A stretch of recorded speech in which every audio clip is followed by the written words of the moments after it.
Mientras los niños se retiran, les invito a abrir su palabra, su Biblia, si la han traído, en Primera de Pedro, capítulo 4. Primera de Pedro, capítulo 4. Vamos a ver qué dice el verso 7.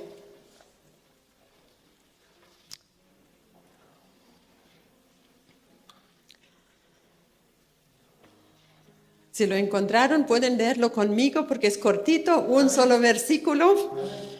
Y dice así: mas el fin de todas las cosas se acerca. Sed pues sobrios y velad en oración. ¿Lo leemos otra vez? Porque es cortito, ¿no? Mas el fin de todas las cosas se acerca. Sed pues sobrios y velad en oración. Aquí encontramos un hecho que nos dice el Señor: el fin de todas las cosas se acerca. Y si leemos la palabra completa, sabemos que Dios en su infinita soberanía dispuso un día X donde el fin llegará de este mundo. Y Pedro lo explica en su segunda carta y dice: con seguridad el Señor vendrá. Con seguridad el Señor vendrá. Y en el día del Señor, todo este mundo desaparecerá. ¿Y de qué forma va a desaparecer? Se va a quemar. Dice la Biblia que esta tierra donde habitamos ahora se quemará y los cielos también. Y el Señor va a hacer una nueva tierra y un nuevo cielo para sus hijos. Entonces, el apóstol Pedro nos anima, ya que ustedes saben todo eso, no se afanen tanto en acumular cosas en esta tierra, porque el fuego se lo va a llevar. Pero hagan tesoro en el cielo, donde el fuego nada va a quemar, sino que según ese tesoro vamos a recibir recompensa en el cielo. Entonces este versículo dice: el fin de todas las cosas se acerca y nosotros tenemos que hacer ciertas cosas. Dice: sed pues como sobrios y velar en oración. Son dos cosas que tenemos que hacer porque el fin se acerca. Esa es la razón. Entonces usted y yo tenemos que aprender a ser sobrio. Quiere decir, ¿qué es una persona sobria? Una persona que está con sus 5 sentidos bien puesto y calcula y mide las cosas, discierne la verdad, ¿cierto? Y según la verdad actúa. No actúa así locamente o según cómo se viene el día. No, una persona sobria es una persona, podríamos decir, adulta en su forma de razonar. La Biblia usa otro término, varonil. Una persona que sabe discernir y comportarse. Y hay que velar en oración. Y como yo sé que a algunos nos cuesta velar en oración, para eso tenemos los días miércoles, que aprovecho a extender una invitación a todos los presentes. El miércoles tenemos oración por Meet. Ni siquiera tiene que salir de su casa. Conéctese cuando el miércoles, un poquito como 2 minutos, 5 minutos antes de las 20 horas, llega el link al WhatsApp de la iglesia, ¿cierto? Nada le cuesta a usted ponerse un audífono en la oreja y pinchar el link y participar de la oración. Si usted no sabe todavía orar o no se atreve a orar, no se preocupe, no le vamos a hacer orar en voz alta, pero usted escucha casi durante 1 hora la oración de los demás y participa, ¿sí? Y así aprende, porque ningún alumno que no va al colegio aprende, ¿cierto? Hay que ir al colegio para aprender. Entonces, si usted quiere aprender a orar, aparte de venir al culto y escuchar cómo lo hacen los demás, y aparte de leer la Biblia, donde también encontramos oraciones, también el día miércoles usted puede participar y le ayudamos a velar en oración. Eso fue solo un entre paréntesis, ¿ya? No se lo pierda, porque le va a hacer bien, porque El fin se acerca. Eso está clarísimo. Entonces nosotros quizás a veces somos como los discípulos, ¿cierto? Cuando el Señor estaba a punto de levantarse al cielo, los discípulos le hacen la pregunta: Señor, ¿en este tiempo vas a restaurar tu reino? Y Jesús le dijo: no les toca a ustedes saber el día y la hora que el Padre puso en su sola potestad. Pero, dijo Jesús, no se preocupen. Mientras ustedes esperan, yo les tengo un regalo. Y le regaló su Santo Espíritu.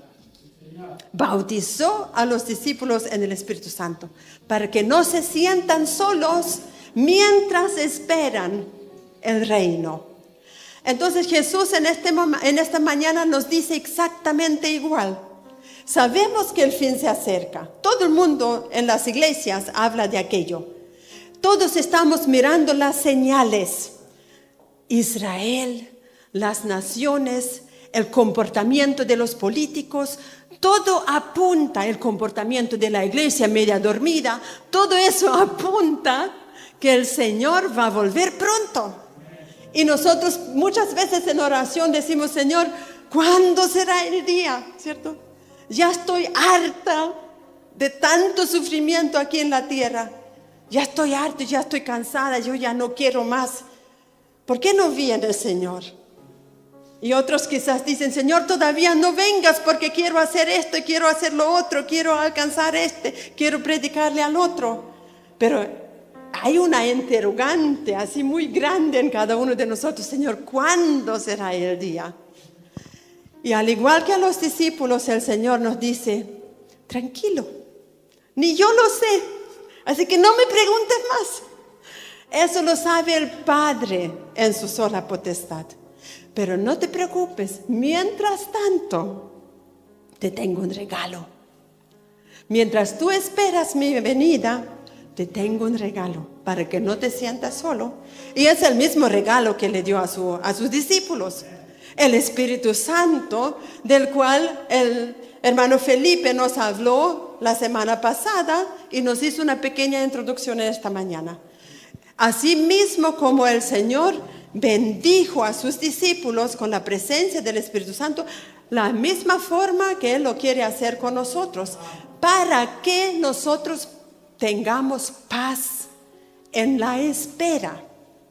Mientras esperamos, el Señor proveyó para nosotros un compañero fiel, un consolador, el que nos guía a toda verdad, el que nos dota de poder, el que nos dota de fuego, el que nos ayuda cuando no podemos. Entonces es el Espíritu Santo que está con nosotros. Y tal como dijo el hermano Felipe, citando el Evangelio de Juan, en el capítulo 7, 38 y 39, el Espíritu Santo, dijo Jesús, va a venir.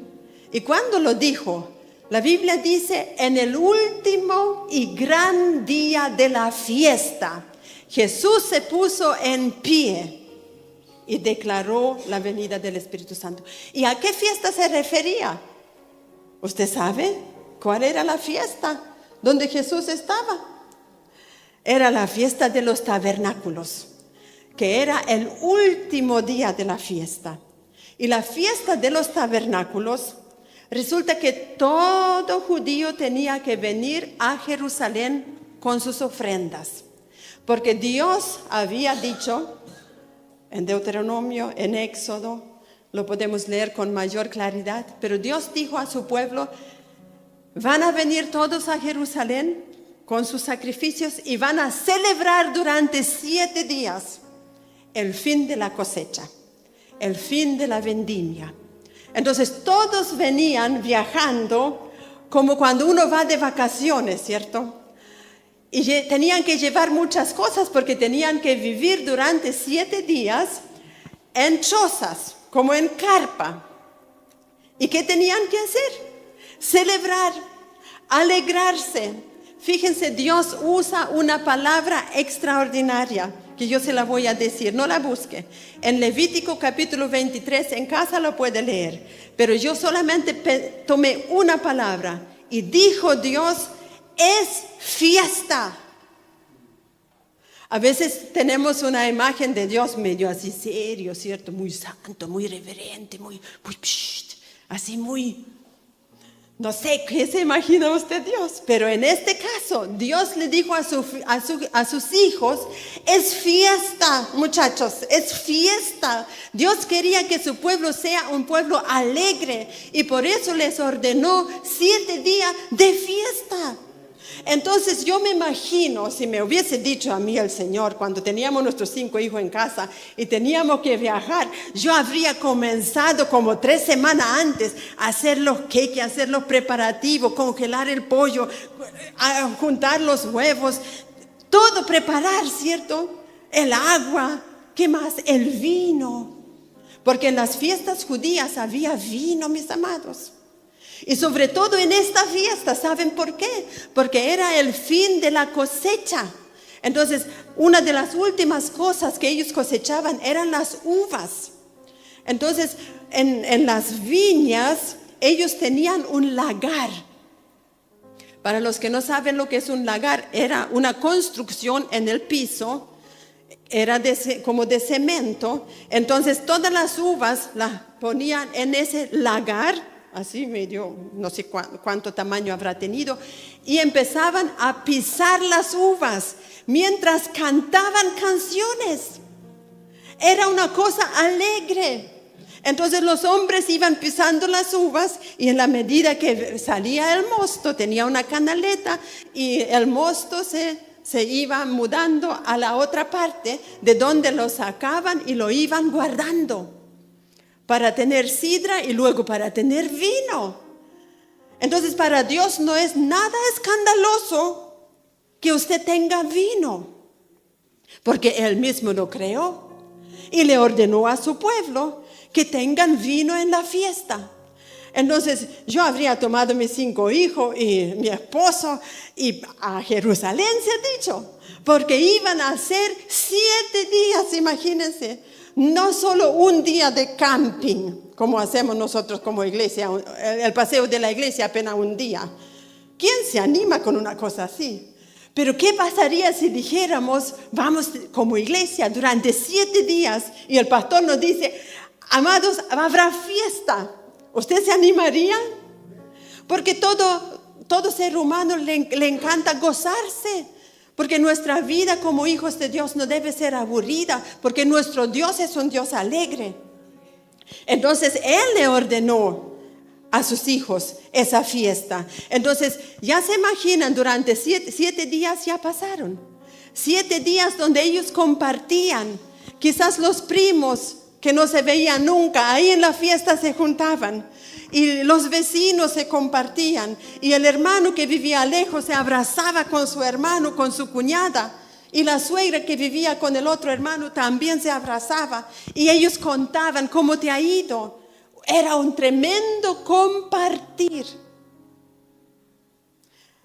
Y en el último día de esa fiesta, cuando ya pasaron 7 días de alegría, ahí donde dice la Biblia, Jesús se paró y llamó a gran voz y dijo, el que tenga sed, venga a mí y beba. Y si quiere saber más de esa palabra, escúchese la prédica del domingo pasado, donde Felipe explicó muy bien lo que todo eso significa. Yo solamente quería darle el contexto de la fiesta y la provisión que Jesús tiene para nosotros hoy. La misma que le dio a sus discípulos. Entonces, ¿qué hay que hacer, mis amados? Mientras nosotros esperamos la venida del Señor, ¿qué tiene que hacer? Fiesta. Porque Dios dijo, es fiesta, porque ya somos salvos. Tenemos muchos motivos por los cuales podemos alegrarnos en el Señor. Podemos danzar, darle la gracia, darle la gloria, compartir entre hermanos las alegrías de ser cristiano. Entonces ese era el contexto cuando Jesús dijo, el que tiene sed, ¿dónde tiene que ir? Venga a mí y beba. Venga a mí y beba. Entonces no cometa el error de ir al Señor Jesús y no beber. Cuando usted va donde Jesús, beba de su Espíritu. Llénese de su Espíritu Santo. Sacie su sed. Y no se vaya nuevamente con sed. Sacie su sed. Y ahora los invito a Isaías capítulo 55. Y quiero tocar el mismo versículo que tocó nuestro hermano Felipe el domingo pasado. Isaías 55, el verso 1.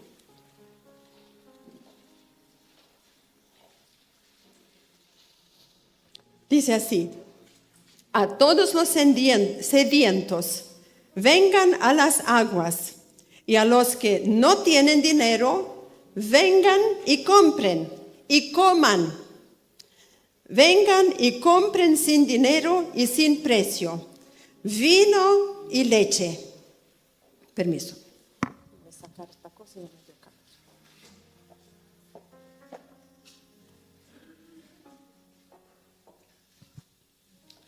Vamos a volver a leer.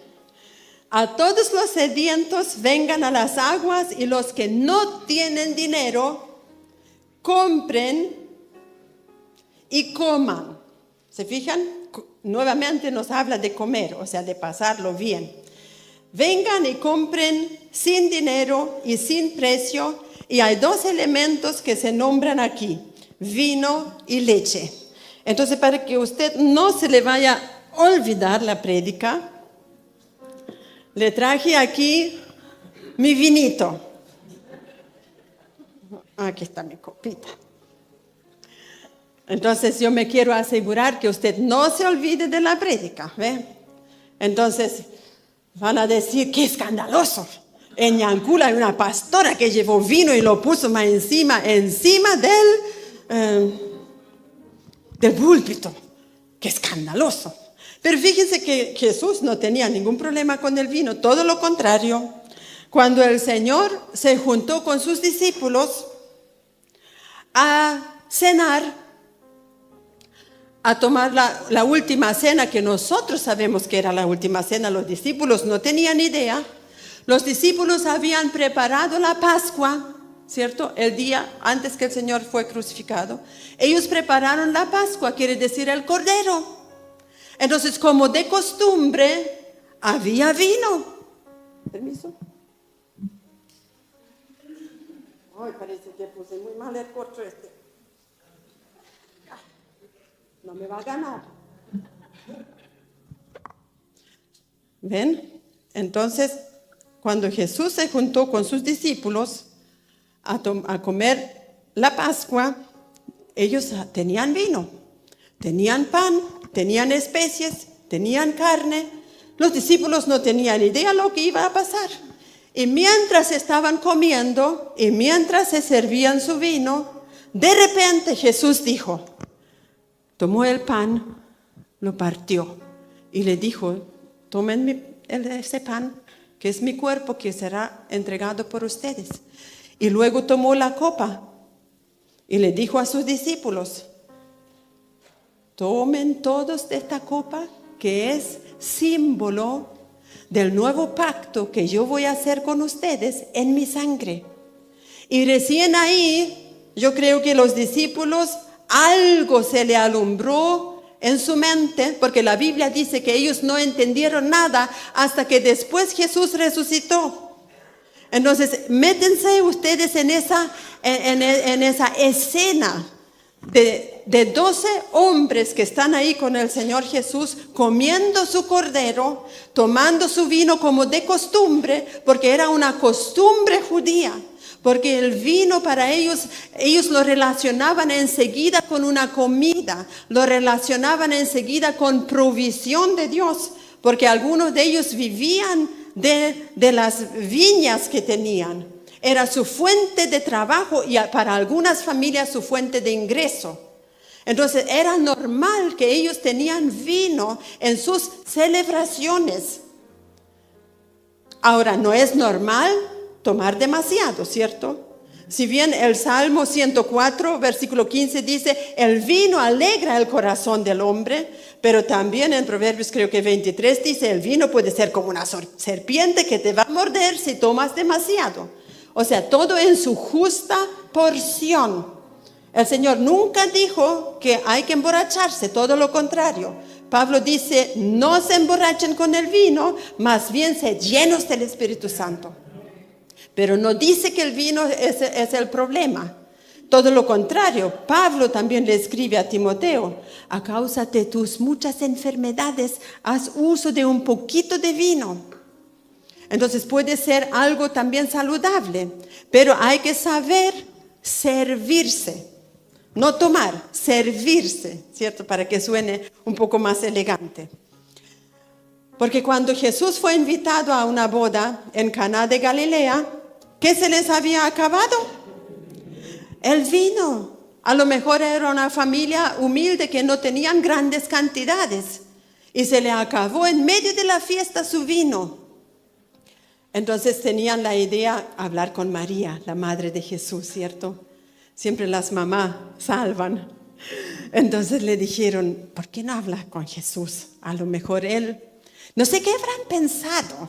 Ellos pensaron quizás que Jesús tenía por ahí una reserva, un par de litros guardados, porque yo no me imagino qué habrán pensado, porque todavía no habían visto nunca un milagro.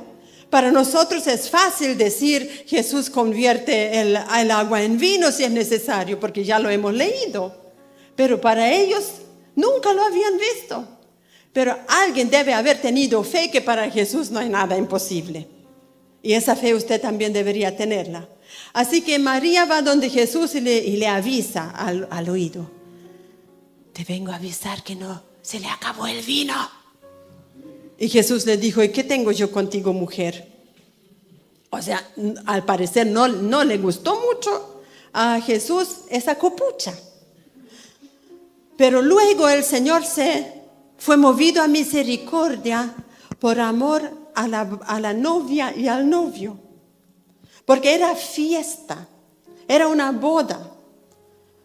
Entonces no es grato que de repente se acabe el vino, ¿cierto? Y quizás los chismosos luego andan diciendo, oye, no tenía ni vino, no alcanzó ni media copa para cada uno y ya se le acabó. Mejor ni siquiera me habrían invitado, ¿cierto?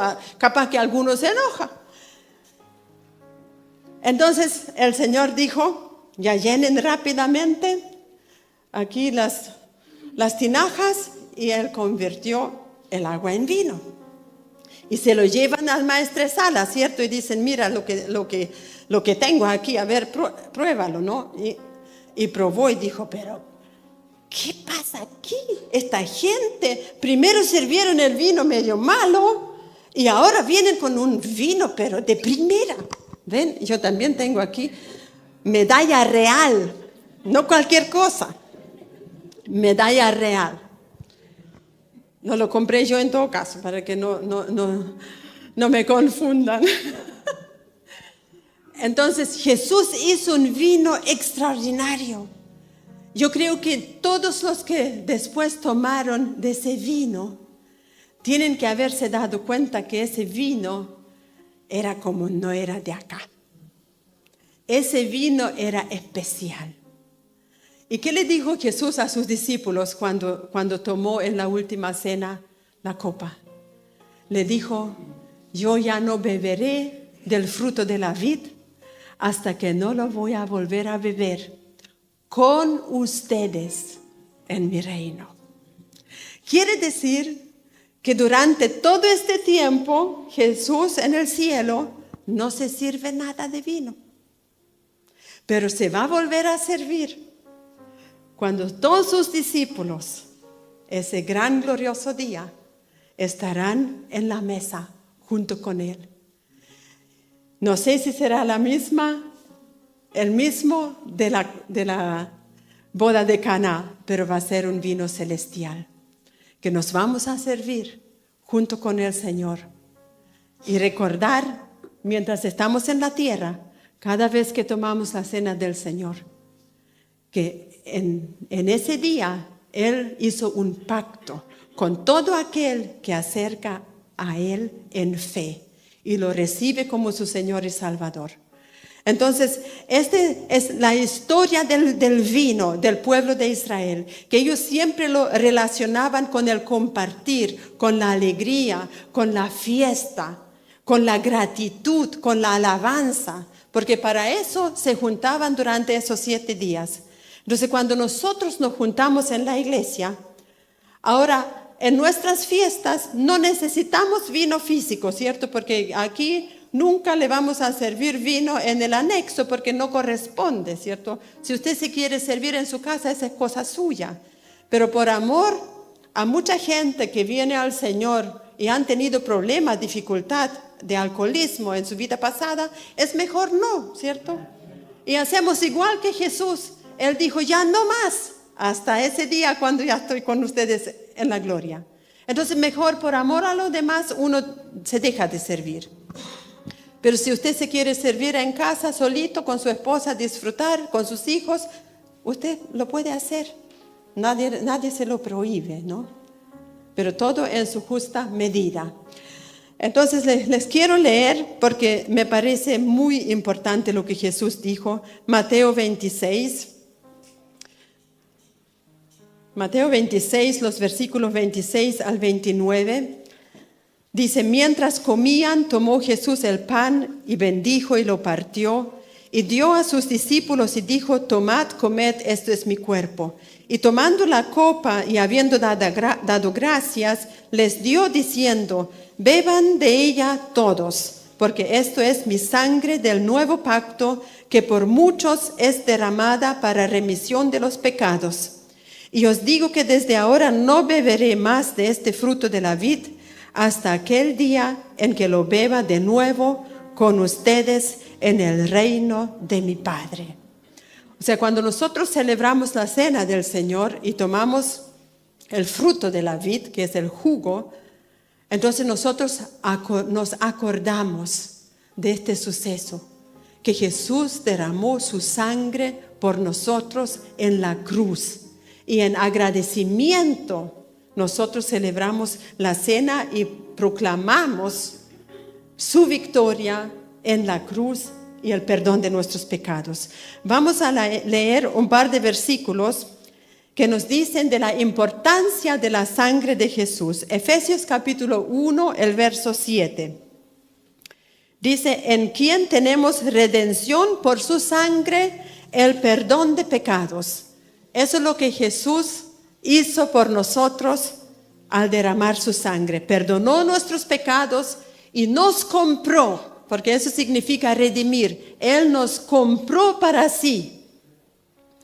Romanos 5, verso 9, dice, estando ya justificados en su sangre.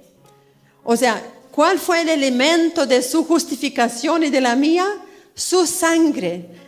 Y dice, estando ya justificado. O sea, en el momento que usted acepta a Jesús como su Salvador, usted es justificado delante de Dios.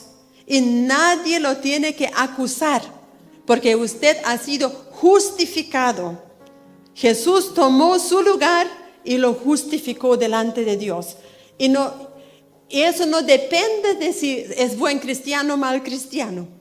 Eso depende solamente de la obra de Jesús en la cruz del Calvario. Por eso está puesto esa palabrita ya. Estando ya justificados en su sangre, por él seremos salvos de la ira. Tenemos que tener en mente que la ira de Dios también es real. Y antes que el Señor venga, la ira de Dios va a caer sobre este mundo. Y especialmente, y ahí donde yo tengo mucho temor de Dios en cuanto a nuestro Chile. Cada nación que va a tener una actitud hostil en cuanto al pueblo de Israel, será blanco de la ira de Dios. Por eso es tan importante, mis amados, que oremos por nuestra nación, para que nuestro futuro gobierno sea lleno del temor de Dios en cuanto a este punto, porque la ira de Dios se va a derramar sobre la tierra, sobre todo impío y sobre toda nación que se opone al plan de Dios. ¿Y quiénes son también los impíos? Son aquellos que al lado de Jesús también tienen otros ídolos, también tienen otro salvador, un amuleto o otras creencias. Pero de eso lo vamos a hablar un poquito más adelante. Lo más importante que nosotros sepamos que somos justificados por su sangre y seremos salvos de la ira de Dios. Porque en Apocalipsis dice que cuando el Señor derrame su ira sobre el mundo, serán esas naciones como las uvas en el lagar y el Señor mismo la va a pisar. Y de tal forma, quizás le parece un poco exagerado, pero no es mi palabra, que sus vestiduras serán rojas, como las vestiduras de aquellos que pisaban en el lagar las uvas. Es tan importante ser también salvo de la ira de Dios. Por eso no juegue el que sí, que no, que sí, que no, que acepto a Jesús, que mañana lo dejo, que hoy lo acepto, que mañana lo dejo. Si usted es salvo, mantenga su salvación para siempre. Y si todavía no lo es, esta mañana es crucial para que usted venga a Jesús y diga, Señor, ya no te resisto más, hoy me entrego. Luego dice en Colosenses capítulo 1, versículo 20, Dios hizo la paz con nosotros mediante la sangre de su cruz. Mire, qué maravilloso, vivir en paz con Dios. Porque cuando uno no tiene paz con alguien, ¿cierto que uno no vive bien? Todo el día están esos pensamientos en la mente. Todo el día nos atormentan. Me voy a ver una película para distraerme, pero en medio de la película ya está pensando en su problema que tiene con su prójimo. Cuando uno tiene un problema familiar, ¿cierto? Que hay unas discordias, es como siempre está ahí, presente. ¿Cuántas veces usted cuando ha peleado con su esposa y se va a trabajar, trabaja mal? ¿Sí? Claro, porque ahí está la discusión. En la conciencia no deja tranquilo. ¿Para qué dije eso? ¿Y para qué ella me dijo lo otro? Y así, nuestra mente funciona. Y uno no está en paz. Y peor cuando no tiene paz con Dios. Y usted siempre sabe, su conciencia lo acusa. Debería haber hecho eso, no hice. Deberías tú buscar a Dios. Nuevamente es tarde. Nuevamente me pilló la noche. No hice lo que debería haber hecho. Cuando uno no tiene paz con Dios. Pero cuán maravilloso se vive cuando uno ya ha aceptado a Jesús y tiene paz con Dios. Y es un hijo de Dios. Y que sabe mis pecados son solucionados. Y sabe que en cualquier momento Él me ayuda. Y puedo ir donde Él. Eso es la mejor manera de vivir en la tierra. Cuando uno tiene paz con Dios. Y lo demás se va solucionando. Lo demás se va a ir solucionando. Luego dice Hebreos capítulo 9, verso 14. ¿Cuánto más la sangre de Cristo limpiará vuestras conciencias de obras muertas para que sirvan al Dios vivo? ¿Se fijan la importancia de la sangre? Más encima limpia nuestra conciencia y nos saca las obras muertas. ¿Y qué son obras muertas? Son aquellas cosas religiosas que uno hace para Dios, pero no deja ningún fruto, ¿cierto? ¿Qué gana una persona, por ejemplo, leerse 5 capítulos de la Biblia cada día y orar media hora en la mañana, media hora a mediodía, media hora en la noche, pero su carácter jamás cambia? Nunca ha ganado un alma para el Señor. Nunca ha hecho nada fructífero, ¿cierto? Esas son cosas religiosas, son las obras muertas que no traen fruto. Entonces la sangre de Jesús también nos limpia de todo eso. Limpia nuestra conciencia para que podamos darnos cuenta de lo que Dios quiere y de lo que Dios no quiere. Y por último, Hebreos 10, versículo 19, dice, hermanos, tenemos libertad para entrar en el lugar santísimo por la sangre de Jesucristo. Acerquémonos pues con corazón sincero, O sea, por la sangre de Jesús tenemos libertad. Es como una alfombra roja que Dios extendió para usted.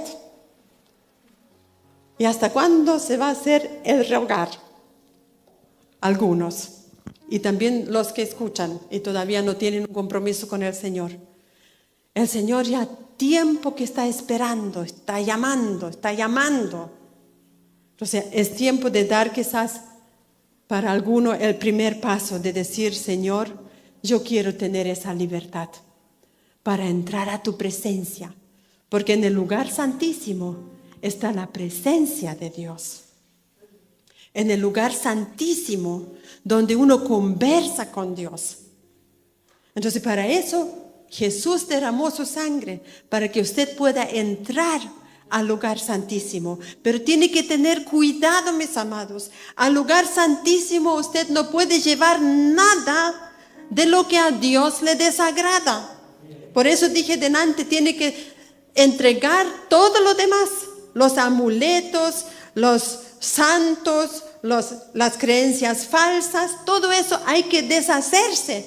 Porque con eso usted no puede entrar al lugar santísimo. Porque en el Salmo se hace la pregunta, ¿quién entrará al lugar santo? ¿Quién subirá al monte de Dios? Solo aquel que tiene las manos limpias y el corazón limpio. No podemos entrar a la presencia de Dios con otras cosas que reclaman ser una ayuda para nosotros, mas para Dios es algo que Él aborrece. Para venir a Dios hay que venir desnudo, sin ninguna otra cosa de este mundo, para poder entrar al lugar santísimo. Solo mi alma, mi espíritu, mi cuerpo, ¿cierto? Obviamente vestido, pero me refiero desnudo al haberme deshecho de todas las demás creencias que hay en este mundo, porque Dios no acepta nada al lado suyo. Él merece toda la gloria, Él merece toda la honra. Y ya que estamos hablando de eso, me acuerdo recién, a veces nosotros oramos también los miércoles en el Meet por personas que no conocemos, ¿cierto? Alguien que pide oración por alguien. Y nosotros oramos, pero a veces no conocemos esa gente. A lo mejor esa gente son brujos, hechiceros, son idólatras, tienen otras creencias y nosotros oramos.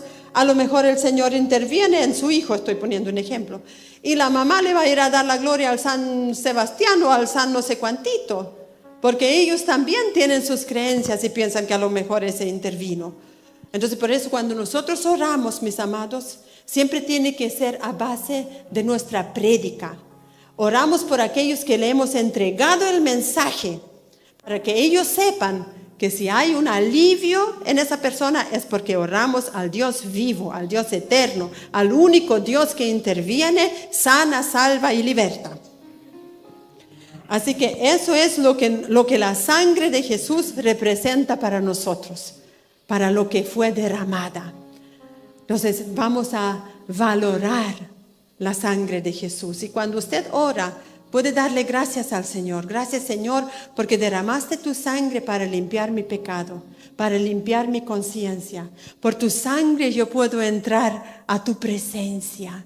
Cuán maravilloso es. Y cuando uno toma conciencia de lo valioso que es la presencia de Dios, entonces ya podemos deshacernos de todas las demás cosas, ¿no es cierto? Y darle a Él el lugar que se merece, darle a Él la importancia que Él se merece. Y no compartan con nadie más. Vamos a regresar a nuestro Isaías 55, donde se nos decía, los que no tienen dinero, que vengan y compren. Y el primer elemento que se nombraba era el vino, ¿cierto? Entonces ya entendimos a lo que se refiere. Para nosotros el vino, si bien es una cosa que podemos usar en la comida, pero mayor importancia es el nuevo pacto que Jesús hizo con nosotros. representando su sangre. Y el otro elemento dice aquí, compren sin dinero y sin precio vino y leche. Entonces aquí le traje también 1 litro de leche, para que no se olvide que al lado del vino también tiene que llevar usted leche. Cuando el pueblo de Israel escucha a este profeta hablar, ¿qué creen que se le viene a la mente de ellos? A su mente se venía al tiro que Dios nos sacó de Egipto a una tierra que fluye leche y miel. Lo primero que ellos piensan, ellos no piensan como nosotros. Cuando usted quiere entender el Antiguo Testamento, tiene que informarse un poco de la historia del pueblo judío, porque si no, no va a entender. Porque nosotros acá en Chile, cuando yo leo ese verso y lo entiendo con mi mente chilena, entonces yo entiendo la leche de vaca que la compro en el supermercado y cómo voy a comprar sin dinero, ¿cierto? Medio loco.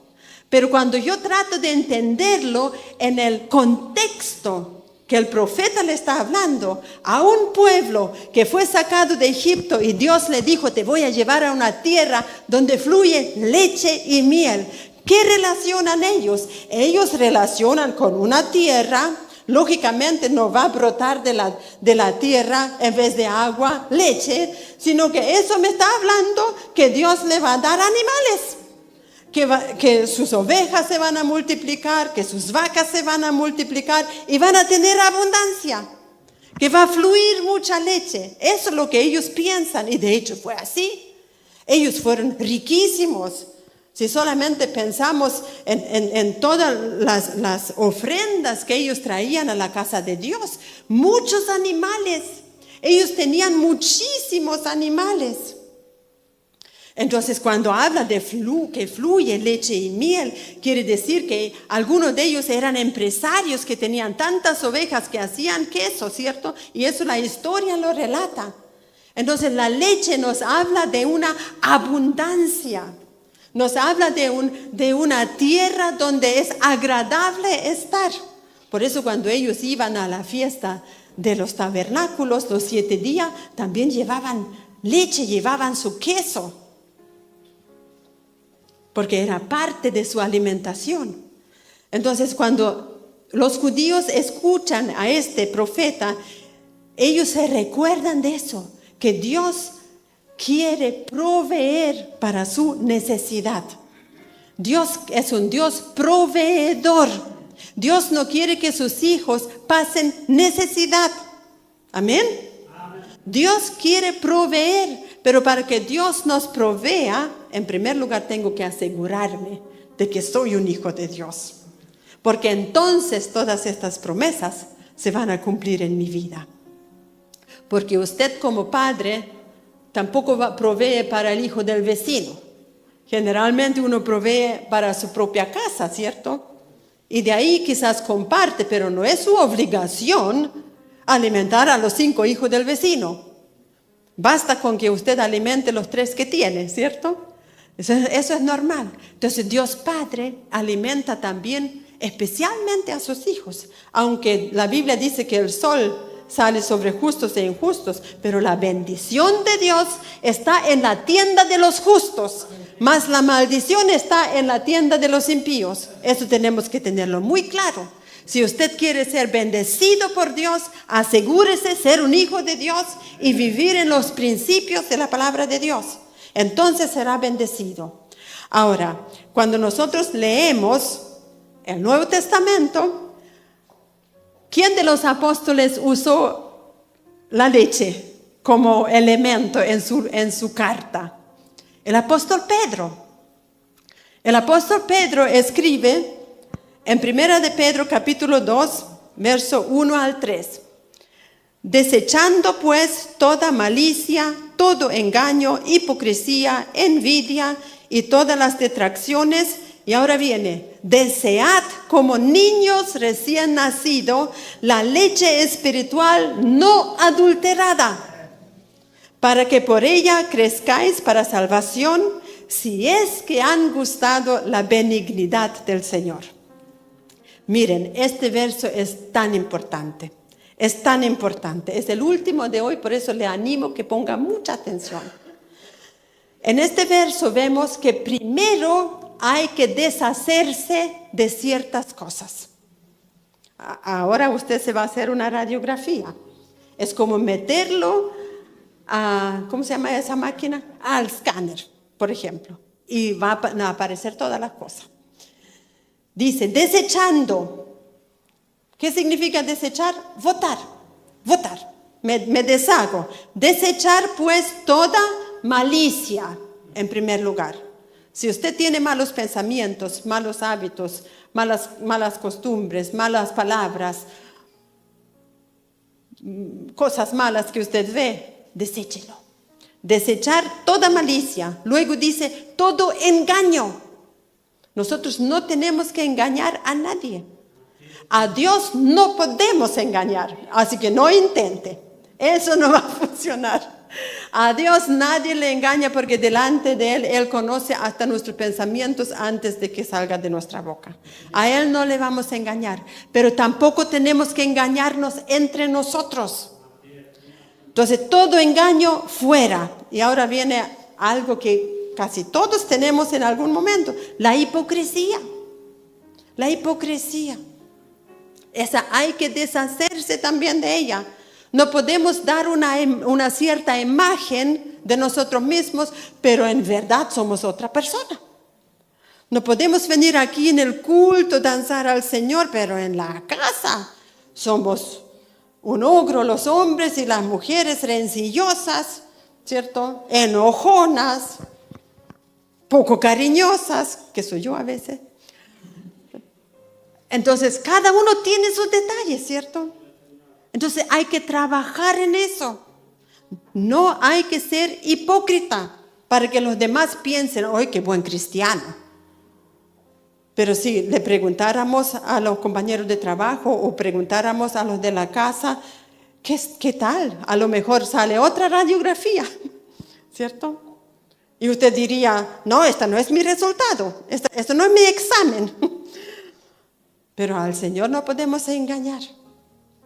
Entonces, con hipocresía no podemos venirle a Él, ni tampoco entre nosotros debería haber hipocresía. Es mucho mejor decir, sabes, yo tengo este problema. No me puedo deshacer. ¿Me puedes ayudar? ¿Puedes orar por mí? Porque Santiago dice, confiesen vuestros pecados los unos a los otros y oren los unos por los otros para que sean sanados. A veces es mejor dejar el orgullo y humillarnos, ¿cierto? Y decir, mira, yo en verdad soy así. En verdad me cuesta, pero lo quiero confesar, te lo estoy diciendo porque me quiero deshacer. Y muchas veces cuando uno confiesa, hace como plup, es como cuando uno pincha un globo y se fue. Y uno queda libre. Por eso el rey David puso ese versículo en el Salmo, dice, mientras callé, mientras no confesaba mi pecado, se envejecieron mis huesos en mi gemir cada día, y todo mi verdor era como un desierto. Y más encima dice, y tu mano se agravó sobre mí.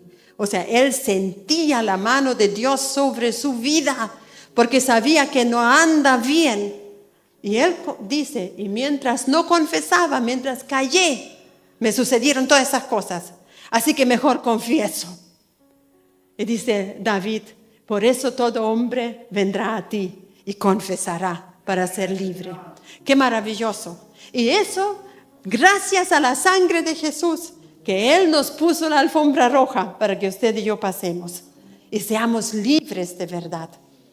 Libres de hipocresía, y luego libre de envidia, y libre de detracciones, que son las calumnias, libre de todo eso. Y cuando usted se deshace todo eso, ahora viene lo siguiente. Y Pedro dice, desea algo. ¿Cuánto no desea uno, cierto? Uno tiene muchos deseos, no sé si usted, Porque el que no desea nada es medio aburrido. O sea, mejor váyase a la tumba entonces si no desea nada en la vida. Yo creo que todo ser viviente desea cosas, desea algo. Quizás alguien desea casarse, alguien desea mudarse a otra ciudad, alguien desea un mejor trabajo, deseamos ser sanos, deseamos ser felices, deseamos tantas cosas. Entonces aquí dice, desead como niños recién nacidos la leche espiritual, que es la palabra de Dios. Pero hay una característica, aquí dice no adulterada. Esto, por ejemplo, es una leche no adulterada. Si usted le echa azúcar o cacao o esencia de vainilla, ya la adulteró. Ya no es leche pura, ¿cierto? Si usted va hoy al supermercado, le ofrecen leche hasta lo que no es leche. Leche de coco y es agua. Leche de almendra, que no es leche, es una cuestión químico. ¿Qué leche más hay? Leche soya. Hay de todo tipo de leche, ¿cierto? Y le ponen leche, parece que le están prohibiendo ahora, tienen que cambiar, tienen que poner bebida, no sé cuántito, porque en el fondo no es leche, es un engaño. Entonces usted va y pide un café por ahí y le dicen leche condensada, leche, qué sé yo, con poca grasa, con 5% grasa, con nada de grasa, leche de soya, le ofrecen cualquier cosa. Y uno dice, la leche normal, la verdadera leche, ¿cierto? La que sale de la ubre de la vaca, esa es leche. Entonces aquí nosotros tenemos una sola fuente de leche no adulterada, que es la Biblia. Y a la palabra de Dios no hay que agregarle nada. Lo que la Iglesia Católica le agregó, eso es una mentira. Lo que otros le agregaron, los mormones, mentira. Lo que los testigos de Jehová hicieron, mentira. Lo que algunos que pretenden ser evangélicos hoy también mentirosos son. No hay que adulterar. Quiere decir, hay que explicar con la ayuda del Espíritu Santo, así como es, pura. No echarle nada. No tratar de adornar. Eso es lo que muchos predicadores de hoy hacen. Adornan la palabra para que ninguno se ofenda y todos se vayan felices para la casa. Y no se deshacen ni de la envidia, ni de la hipocresía, ni de nada de eso. Eso no se dice. Y menos hay que decir que la ira de Dios va a caer. Pero mis amados, esa es la palabra no adulterada. El consejo completo de Dios. Porque si el Señor lo puso en su palabra, es porque así vendrá. Sin duda así va a ser. Nosotros no lo vamos a poder cambiar.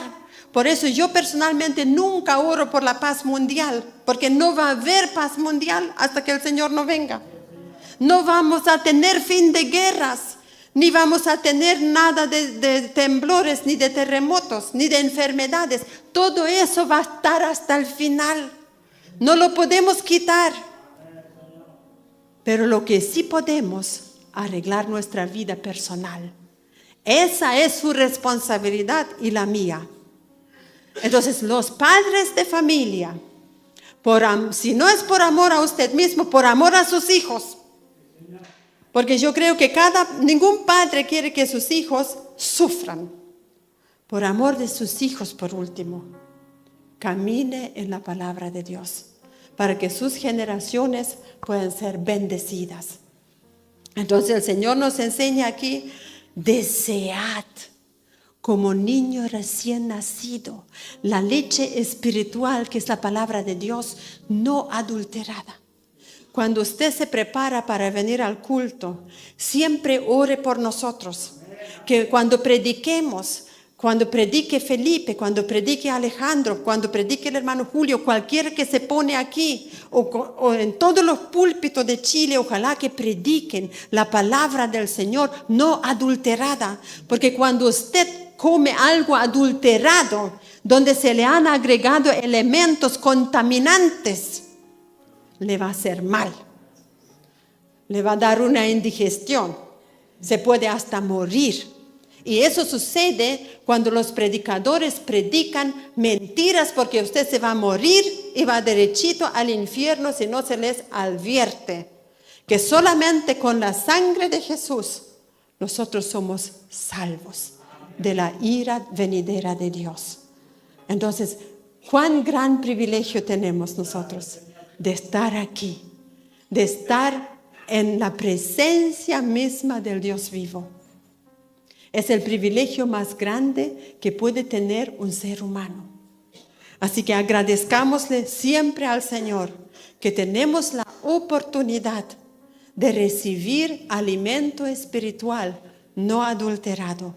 Un alimento espiritual verdadero, porque eso es lo que Dios quiere, que nosotros avancemos, que crezcamos, porque aquí dice, miren, después de la leche espiritual no adulterada, el versículo dice, para que por ella crezcáis para salvación.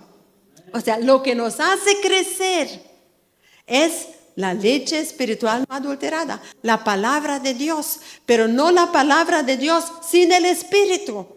Siempre tienen que ir juntos, porque es el Espíritu Santo que inspiró la palabra y que Él también es aquel que nos la explica.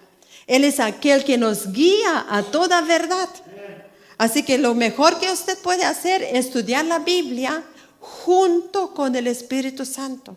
Porque si usted trata de entenderla con su mente humana, no va a sacar mucho provecho de ahí. Pero cuando el Espíritu Santo le revela la palabra a su espíritu, yo le aseguro que va a sentir algo especial adentro. Por lo menos a mí me pasa, yo cuando leo la Biblia o cuando la declaro, muchas veces yo vengo al templo y la declaro aquí, la proclamo en voz alta, yo me siento así como un gigante por dentro, así muy alta. Claro que soy chiquitita, pero en el espíritu me siento muy alta, me siento que he crecido. Y eso es lo que la palabra de Dios produce en uno, nos liberta. Y nos hace ver aquellas cosas que tenemos que desechar, porque Dios quiere que crezcamos para salvación. Pero me preocupa mucho lo que viene después de la coma. Pedro pone una coma y luego dice, si es que han gustado la benignidad del Señor. Si es que la has gustado. ¿La has gustado? Uno tiene que preguntarse, ¿has gustado la benignidad? ¿Y cómo yo puedo detectar si la he gustado? Es muy simple. Es muy simple saber si yo he gustado la bondad de Dios. ¿Saben dónde se prueba, se gusta la bondad de Dios? En la cena del Señor. Porque cuando usted toma el pan, se lo come. Cuando usted toma la copita y se la toma, cuando se reparte la cena del Señor, es porque usted ha nacido de nuevo. Es porque usted con su boca declaró que Jesús es su Señor y se bautizó en agua, dando testimonio de que soy un hijo de Dios. Entonces yo vengo a tomar la cena del Señor y empiezo a gustar, empiezo a declarar y luego empiezo a sentir la libertad de un hijo de Dios. Así de fácil. Si en verdad has gustado la benignidad del Señor, entonces acércate a Él. No se pierdan, mis amados, los cultos. No se pierdan las enseñanzas. Si no pueden venir al culto, mírenlo por internet. En el WhatsApp siempre están, o en el YouTube, por todas partes, en Instagram están los cultos, nuestras enseñanzas grabadas para que la puedan volver a escuchar. Y los que no pueden venir la pueden aprovechar durante la semana. Es tan importante que nos alimentemos, porque si no usted va a ser raquítico. No sé si han visto, yo he visto mucho en mi tiempo de colegio, cuando nos enseñaron de la Segunda Guerra Mundial, cómo fue al final, cómo se veían los judíos que estuvieron en los campos de concentración durante meses, años, puro hueso y piel. Es algo terrible. Pero así se ve un cristiano que ha pasado por la radiografía y no se alimenta espiritualmente. Así de flacuchento. Uno uno no quiere ni tocarlo porque se va a desmoronar. Y cualquier viento de prueba, ¡puf! ¿Cómo va a resistir si no está fuerte en el Señor? ¿Cómo va a resistir los embates del diablo? Miren, el enemigo, él lo único que quiere que usted no crezca, que usted no se entere de la palabra verdadera, que usted se olvide que el Señor vuelve, que usted se olvide que es importante santificarse, que usted se olvide de todo eso. Por eso hay tanta entretención en el mundo, para que nosotros no nos preocupemos de lo más importante. Pero yo quiero decirle especialmente a los jóvenes que están con nosotros. ¿Han visto un niño gritar? Yo sé que Cata sí, por su hermano pequeño. Cuando los bebés tienen hambre, ¿sí? ¿Qué hacen? No dejan de gritar. No dejan de gritar. Y no se callan hasta que usted no lo alimenta, ¿cierto? Ojalá que su hambre espiritual sea tal que usted algún día pegue un grito por teléfono, lo que muy raras veces sucede.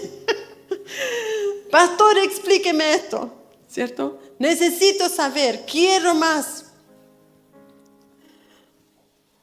Entonces, si Pedro dice, desead como niños recién nacidos la leche espiritual no adulterada, ¿qué nos indica eso? Que se va a notar si usted tiene hambre o no tiene hambre. ¿Sí? Si su Biblia está nuevita después de 20 años y que usted la cuida, por eso no la lee para que no se estropee, ¿cierto? No, su Biblia tiene que estar gastada después de 5 años, por lo menos necesita otra. Pero si usted se convirtió con 18 años y ahora tiene 60 y todavía la tiene nuevita, entonces usted es raquítico, ni siquiera necesito conversar. Ya se sabe, ¿cierto? Entonces así tenemos que ser. Y el último pensamiento que les quiero compartir, de Isaías 55, donde decía, venid todos los que no tienen dinero y compren. Ahora, ¿cómo es eso? ¿Cómo usted puede comprar algo sin dinero? ¿Se ha hecho la pregunta esa? Si no, yo se la hago. Entonces, nuevamente, nosotros aquí en Chile todo se compra con dinero, porque nuestra sociedad es así. Pero los israelitas, ellos intercambiaban cosas. Si yo tengo una viña, ¿cierto? Y tengo mi cosecha ya lista, mi medalla real reserva, y tengo mi vecino que él tiene 120 ovejas y tiene mucha leche, ¿qué hago yo? Ya. Tú me das 1 litro de leche, yo te doy vino. Lo compré, ¿cierto? ¿Cuál fue mi precio? Mi vino. Lo compré. Eso para ellos era comprar. Se intercambió un producto. Entonces, ¿qué quiere decir ahora el versículo para nosotros? El versículo para nosotros significa venid, compren sin dinero, vino que representa la sangre del Señor y leche que representa la palabra de Dios, pero usted tiene que entregar algo. Siempre se dice que es gratis, pero el primer paso no es gratis. Usted tiene que entregar su vida, tiene que entregar su corazón. Para obtener estos 2 elementos, que es la sangre de Jesús, que limpia de pecado, que lo justifica. La sangre de Jesús también lo compra. No tiene precio. En dinero, no tiene precio. Pero a cambio, el Señor quiere su vida. Entonces, esa es la compra que se hace sin dinero. Porque el apóstol dice, ustedes fueron comprados a precio de sangre, no con dinero, no con plata ni oro, porque valemos más que plata y oro. Y Jesús también vale más que plata y oro. Nadie va al cielo porque trae una ofrenda aquí el día domingo. Al cielo va aquel que dice, Señor, yo acepto, te entrego mi corazón. Por eso dice en Proverbios, creo que en el capítulo 23, Dame, hijo mío, tu corazón y tú recibes todo lo demás. Ese es el precio que tienen. Por eso el profeta decía, venid y compren sin dinero. Quiere decir, tú me das tu corazón y yo te doy todo. Te doy agua, que es el Espíritu Santo. Te doy leche, que es la palabra de Dios. Te doy vino físico y también espiritual, que es la sangre de Jesús. Te doy mi cuerpo, dijo Jesús. Me entrego por completo por ti. Entonces, Él ya lo hizo, ¿cierto? ¿Lo has hecho tú? ¿Ya le entregaste tu vida? Y si no, hoy puede ser el momento que usted puede entregar su vida al Señor. Y todo aquel que va a ver el mensaje también. Si nunca ha entregado su vida al Señor, quizás hoy es tiempo. Y si usted le ha entregado su vida, pero tiene algunas cosas adicionales, deséchelo, porque no sirve de nada. No puede entrar con amuletos o con otros dioses al reino. En nuestro reino hay un solo Dios, hay un solo Salvador. Hay que deshacerse de todo el resto. Y así usted va a poder estar en la presencia de Dios. Así que vamos a orar, ¿qué les parece? De gracias al Señor por su Espíritu, que es el agua. De gracias al Señor por su sangre, la que lo limpió, la que lo lavó, la que lo justificó. Y por la leche, que es la palabra del Señor, no adulterada. Señor, te exaltamos en esta mañana y te damos tantas gracias, porque tú nos has bendecido de una forma tal que nuestra mente pequeña ni siquiera alcanza a comprender la magnitud de tu salvación. Señor, gracias porque por tu sangre hemos sido limpiados. Gracias porque por tu sangre hemos sido justificados. Por tu sangre también seremos salvos de la ira venidera. Por tu sangre, Señor, tenemos libertad para entrar al lugar santísimo y tener comunión contigo. Gracias, Señor, porque tú ya hiciste todo lo que tú pudiste hacer. No hay nada más por hacer. Tú ya entregaste hasta tu Espíritu Santo para nosotros. Y te damos tantas gracias porque tenemos el privilegio de recibir alimento espiritual para nuestro crecimiento. Señor, yo quiero seguir creciendo. Dígale lo que usted quiere delante del Señor. Si quiere seguir creciendo, dígale, Señor, yo quiero seguir alimentándome de tu palabra. Yo quiero seguir creciendo en tu obra. Yo quiero servirte, Señor. Yo quiero entregar todo lo que no te agrada. Me deshago de toda hipocresía. Me deshago de toda mentira. Me deshago de todo lo que te afecta, Señor. De toda malicia, de todo engaño. Me deshago. Oh, Señor, te pido que tú nos muestres a cada uno de nosotros en esta mañana aquellas cosas que todavía impiden el fluir de tu Espíritu Santo en nosotros. Señor, te exaltamos y te adoramos. Te damos tanta gracia por tu misericordia. Gloria a tu nombre. Gracias, Señor.